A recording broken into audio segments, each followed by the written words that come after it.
Septic घेवपाची हांगासर बंद केल्या सिवेज. सो फाटी बंद केल्ली 1.5-2 म्हयन्यान, हालींच 5 दीस 6 दीस जाले चालू जाल्ली. आता 2 दिसांनी परतून आमची बंद केल्या. ते आमी आता जस्टिफिकेशन घेवपाक गेल्या तेंचे कडेन की कित्याक बंद केल्या पळय ती. ते कितें म्हणटा, कित्या खातीर हा? कित्या खातीर म्हणटा आमी नको, आमकां हांगासून आमकां कॉल येयलो जेईचो बाब कोण तो रोहित काय कितें तरी.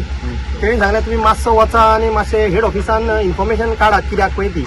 जेन्ना म्हाजो स्टाफ गेलो पळय थंयसर, तेका हो MD एक अशोक कुमार खन्ना हो म्हाज्या स्टाफाक सगळ्यांच्या फुड्यान जलील करून हिंदीन सांगता आता हांव, तो वो बोलता है जाओ इधर से 3:30-4 बजे को प्लांट पे आओ, जितना तेरे पास गुंडा है वो 40 रहने दो, 50 रहने दो, 100 रहने दो, वो गुंडांक को लेके आओ, हम लोग उधर आता है. सो आम्ही हांगासर येयल्ले आहा. एक तुका गुंडा मेळतो ना, सगळे आमचे लोकल येयल्ले आहात, दादले बायलां येयल्ली आसा. गुंडा म्हणून त्यांनी उतर कित्याक यूज केला पळय, तूं आमचे टँकर घेवं नाका, पण तूं गुंडा म्हणून कित्याक आमकां हे केलें तुवें आमकां अडफळीच्या नागेच्या लोकांक, तें आमकां कळपाक जाय. ही दादागिरी जाली हांगासर.